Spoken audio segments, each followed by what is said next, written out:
Hello everyone, today we are going to go over the Irelia matchup.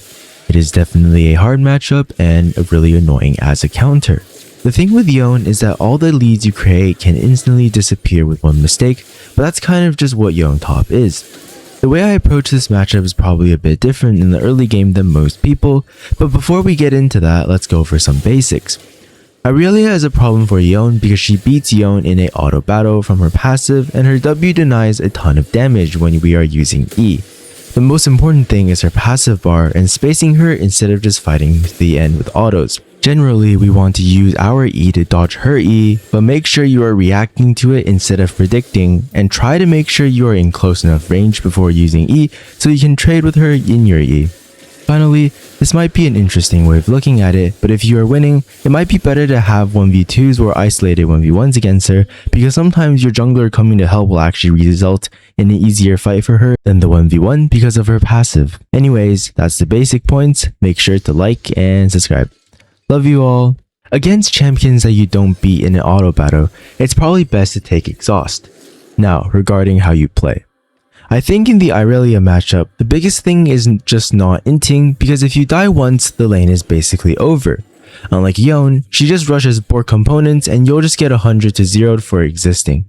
However, being even also means somewhat equal in CS, because if you are down 20 CS, that is still significant gold. Most guides and videos you've seen before will probably say to not touch the wave level 1 and let it push to you, but the problem I have with that is that they will just slow push 3 waves into you and then get a cheat recall and you are put into a really awkward spot. Instead, we should be the ones to try and slow push the wave into her, but this isn't as easy as it sounds. You have to make sure that you hit both level 2 and level 3 first or you will just die. This is achieved by pushing enough that she won't fight you in the wave, but not too much that the wave crashes and she ends up leveling up first. Well, at least that's the theory.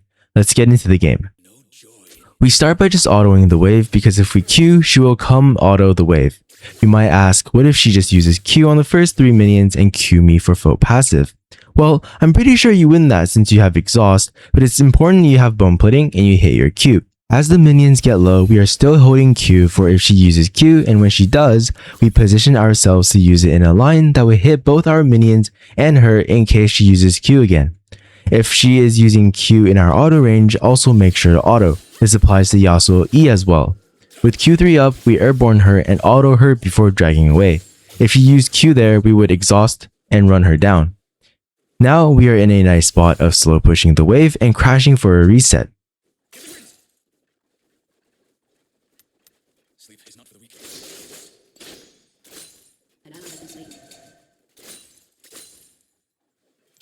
When I missed W, Irelia comes up, got level 2, and used E. Since she now has full passive, when she is in range, we use Q and exhaust.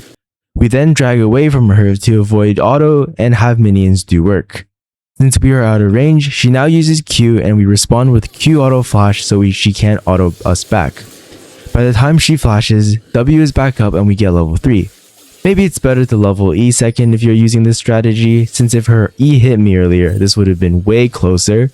And I did miss W, and I know that seems close as well, but the matchup wasn't meant to be easy, and I find myself consistently winning the early levels by a sliver of advantage each time. Coming back to lane, we avoid all contact with her since we don't want to deal with her full passive, and it'll be hard to win even if she misses E.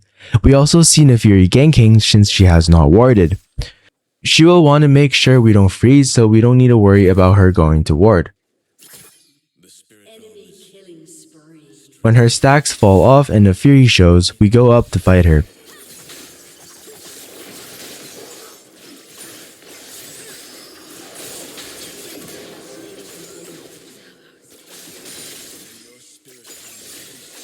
We base and not freeze the wave here because we are too low.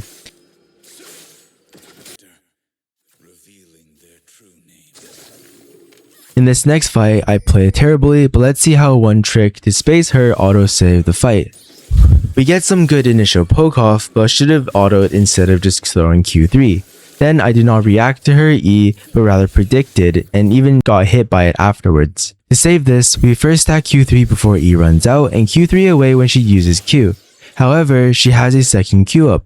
Normally we would expect to auto move upwards, or just straight running. But knowing that she wants to do this, we move in the opposite direction where she moves upwards, instantly fixing her full passive autos problem.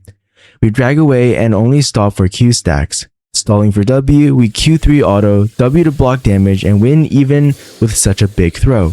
While I was shoving the wave, Kindred comes to gank and we are dragged into the bush. Since our Q3 got her Q, we can just ult her. I was really confident that Q would hit, so I just eat back, but unfortunate. After that, Irelia could not play anymore and it was just hurtling under turret and farming until the 11th minute. We stick onto her with Qs and autos, not doing anything else until she does something, since we always win the 1v1 if she doesn't have passive stacks. Though we still got hit by E, it doesn't matter because she doesn't just have the damage anymore. Exhaust comes through in case she tries to all in. We close the gap with ult and finish her with Q/W.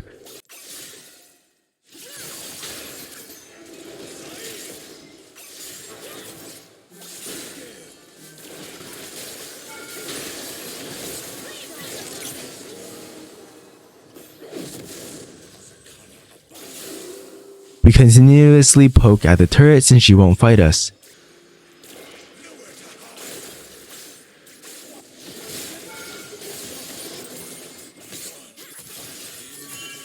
She doesn't choose to back off even though turret have fallen here because Kindred showed up, but Bard ult made Kindred change her mind and Irelia dies again.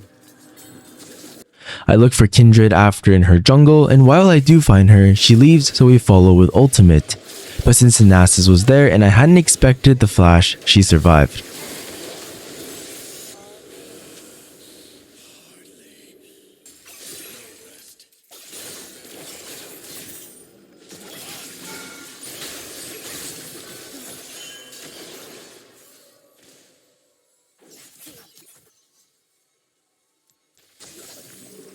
After getting a good trade, I like to take camps while waiting for the next wave to catch the opponent off guard and deny camps from the enemy. Since Irelia dies, bot tier 2 is left unprotected and we take the whole turret. Kindred comes to defend and we exhaust her to close the gap, ultimately trading her ult for our exhaust.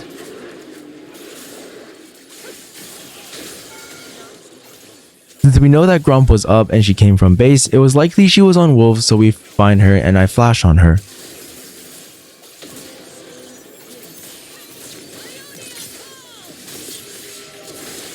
Although I die, this is worth because I got a lot of summoners and abilities, not to mention the upcoming Drake. I was forced TP to secure the Drake and we leave bot lane to defend our top turret.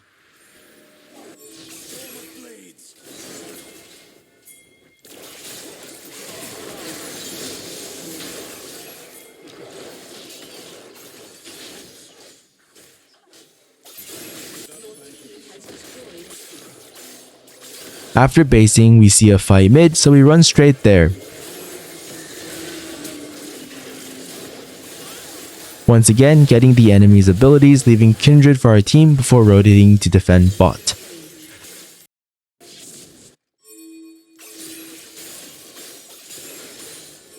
Our team did overstay and eventually lose a fight, so the enemy goes to Baron. Since we aren't fast enough to get there, we end up taking the bot turret in exchange and taking camps.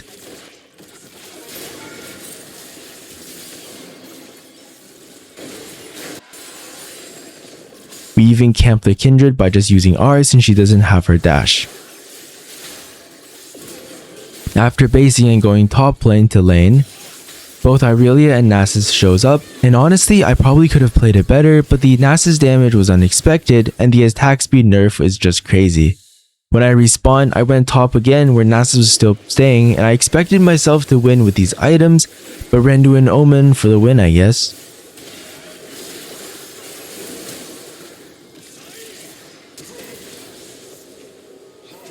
The enemy does eventually get picked off, so we siege. Irelia tries to do something with Nasus, but we just kill her with ultimate.